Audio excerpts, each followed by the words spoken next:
Hello, everyone. We're live from Massachusetts this evening. Hi, Anna. Okay, I'm going to show the crowd that's here that's made it to all of our family reunion here at Plymouth, Massachusetts. So I'm going to show you everybody. Way to go. Congratulations, you all made it. It's quite a crew. It's quite a crew. So I'm going to put you up here so you can see. All right. So, Anna, I'm going to put you on the floor and let you say hello to everybody. And let's see here. Well, oops, one. Okay. I like your tin hat there. Well, thank you. It's my tri-corner tinfoil hat. It's all the rage here in Massachusetts, right? Everybody wishes they had one just like mine. Yeah, well, I do too. You know, I'll have to see if I can make one and send it. Remember my famous hat trick where I was doing all the hats to help people visualize better the roles of the different. You really need one of these. See, I even have our red and white band, and I don't know what happened to my turkey feather, but it was in there. So that's really up in the room. What fun. All right. Well, super. Shannon and I are still working late this Saturday afternoon. Awesome. We have to make a materials run for one of our building projects. So I don't have long to talk, but I just wanted to drop in and observe that tomorrow is very special in your itinerary there, going to see the Mayflower exhibits. The Mayflower Compact was actually a very important part of our history that we pass over in school. We've all heard about it at some time or another in the course of history classes and whatnot. But the Mayflower Compact is one of the bedrock foundations of our government because it serves as a primary example of free men and women who have joined together in common cause and assembled. So in a way, the compact is a written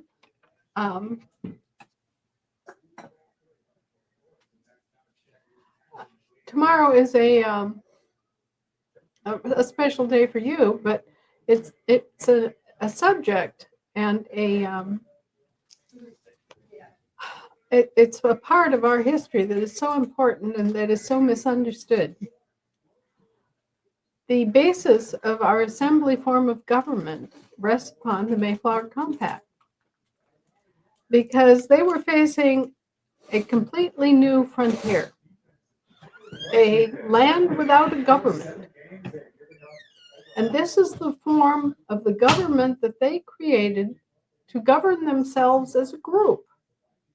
It's the very first example of this ever recorded in the New World.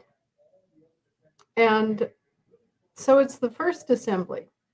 And the Mayflower Compact is the written verification, proof, and documentation of what was done, how they did it, and who was party to it. So you're looking at the first assembly tomorrow. And I hope that you take a moment to appreciate the gravity of the situation that these people were facing. And with the hindsight of realizing that many of them would never make it through the very first winter, and yet they came and they stuck together and they formed their government. And by golly, we're still here. That's right. Yeah. So we learned today when we were at the Pilgrim Hall Museum that that there were actually 5 lords that signed the land patent for Plymouth that granted the land to them as free and sovereign. and lent their sovereignty.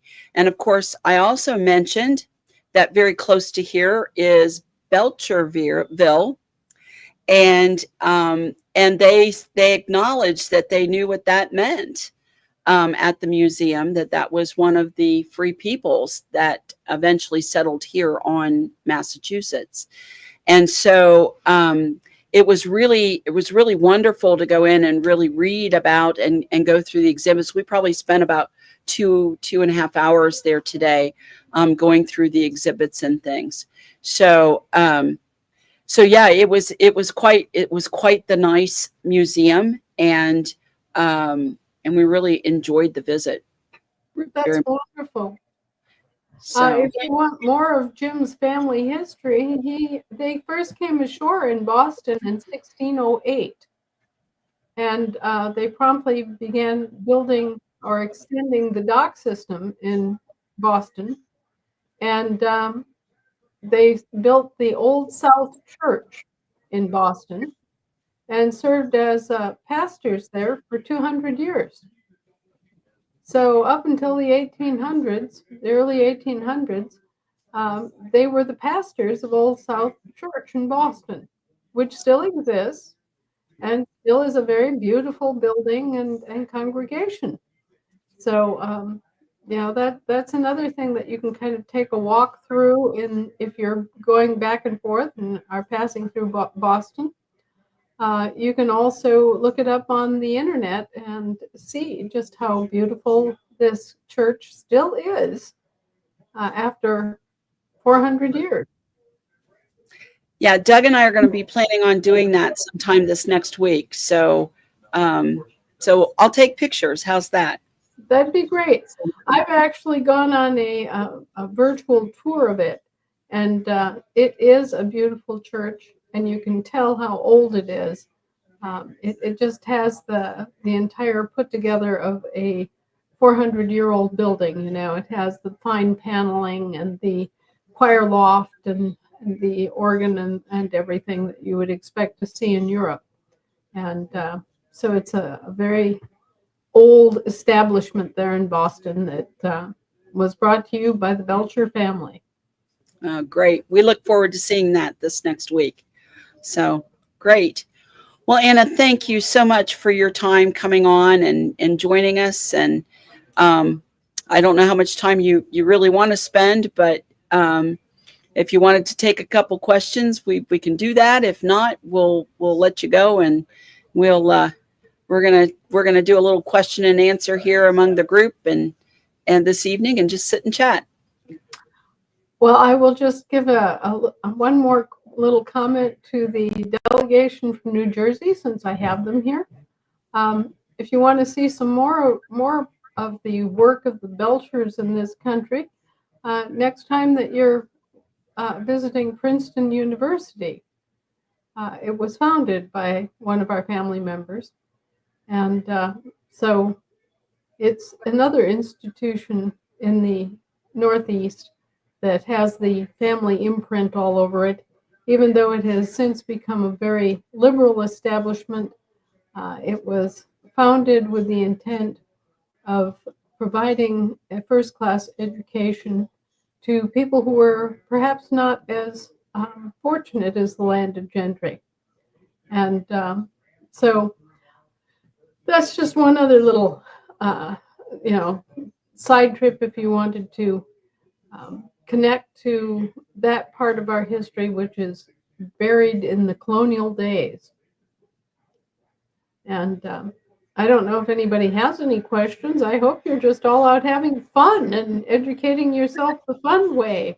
Well, we had a little happy hour before we all went to dinner and swarmed the restaurant. Had a great time, and we were all having such a good time before we went out to dinner that the hotel actually asked us to move location so that we were away from the hallways where it was echoing down the hallways. So we moved over into another area and just we had a great time. So we had our happy 45 minutes. How's that? You Yankees are always the party animals. Yes, we are. As another little historical note, did you know that in the Northeast, we were known as pumpkin eaters, as in Peter Pumpkin Eater? Yes. All of the maritime sailors and the guys that played the maritime trade on the coast, up and down from New England to Florida, were known as pumpkin eaters, and especially the fellows from Connecticut were known as pumpkin eaters. And so it was because of our fondness for pumpkin and pumpkin pie, especially, and pumpkin puddings, which are basically pumpkin pie without the crust. And so yes, we're all a bunch of pumpkin eaters today. We're all in New England. We're all eating pumpkin, right? Right. Right. Take advantage. I have a colonial era recipe for pumpkin pie that involves maple syrup as the sweetener and real cream. Wow. So yeah, I should probably share that with everybody before Thanksgiving, huh? That would be lovely. Please. I'm seeing a lot of heads shake up and down. So, well, we'll plan on doing that. And we'll plan on continuing our celebration of being American and American history and who we are. Right? Yes. Right. All right. Take care, guys. So I'm gonna let everybody wave goodbye so you can see. Have a wonderful time. Thank you. All right. Thank you, Anna. Thank you. Bye. Good night. God bless. All right. Thank you, Lisa, for arranging this. You're welcome. You're welcome. We're having a great time. Yeah, raw. Go forth and conquer. All right. Thank you, Anna. All right. Well, that's going to be it for this evening, people. We hope you joined us in for a little bit. Oh, wait. Something I want to say. Okay. I want to share what started this whole thing. Okay, just a minute. Yeah. Wait a minute. Let me put this up. Go ahead. Well, really, okay. Can you hear me? Well, actually, I don't need to hold it probably. No, Do I? you don't have to. You can just. Okay. So, in 2023, there was a gentleman on our assembly on California. His name was Don Ross. And Don had a massive stroke. Okay, he was on. You might have to. Oh. Pick up the mic a little bit. Don had a massive stroke. And he was in the hospital. And sorry, bear with us. There's a beautiful family just kind of strolling through. So just be a moment. Hi, beautiful family. Okay, so Don was in the hospital and recovering, or so we thought, recovering from his stroke. He did end up passing away. But my mom and I went to go visit him and hung out and tried to lift his spirits a little bit. And after our visit, it's like we got closer and we stayed in closer touch. And he ended up texting me saying, "Did you know about this faith monument in Massachusetts?" And I'm like, "No, what are you talking about?" So he sent me a link with a video about the Forefathers Monument. And I was so moved by the monument, not because I'm a monument worshiper or idol worshiper or something like that, but because not only did it outline the roadmap to success if our country ever got derailed, but it also was the first, it was actually there before the Statue of Liberty. And I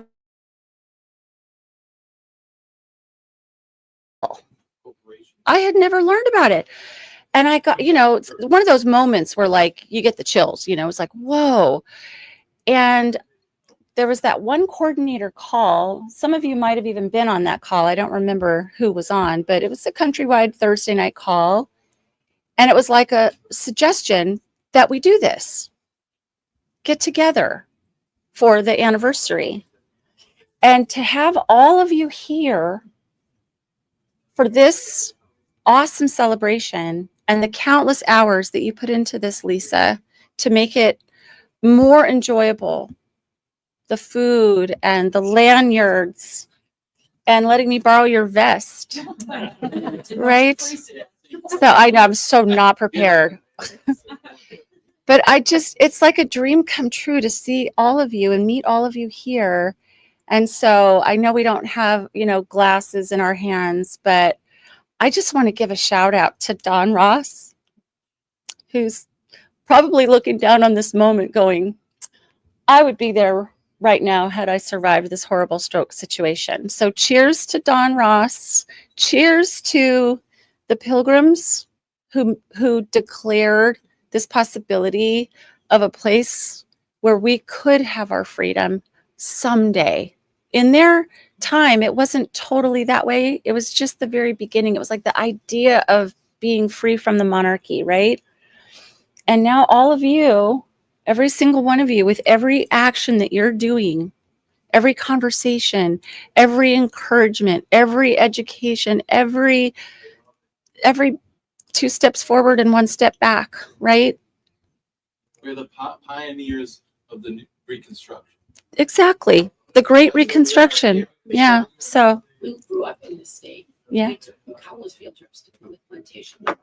Everything. Never once went to the monument to our foot. Never knew about it. We heard about it a couple years ago. Kirk Cameron came here. Yeah. And did a big event with the guy who runs the Jenny Grist Mill. It was amazing. They did a reenactment of the first sermon by the Pilgrims. They had all different choirs singing. They had 8 fire pits led around it, and people just broke out into song and worship. And it was the most moving thing I've ever experienced. It was incredible. Is that part on video somewhere of that Kirk reenactment? Cameron. Yeah. Wow, I haven't seen the reenactment, but I want to see that now. Yeah. It was incredible. Wow. It was pouring, like drizzling, freezing cold all day long, and everyone just stared. It's amazing. Wow. You'll be amazed when you see it. Yeah, we're going to have to make a point to see it. So thank you, Lisa, for letting me share this moment. And thank you, everybody, for being here. God bless you. Thank you. Thank you, Michelle. So if you missed your opportunity to be with us this year, we're starting to talk about next year and what to do next year. So stay tuned. We're going to probably plan another event, try to give everybody plenty of warning. And reservations will be a must in advance, probably. And we will try to gather even more people together next year. And so stay tuned. We'll try to get the details out early. So, all right. Good night, everyone. Say good night, everyone. Good night, everyone. Say goodbye. Goodbye. Goodbye. All There right. we go. Great. Thank you. Guys. Thank you. Yeah, beautiful. That's good job. All right.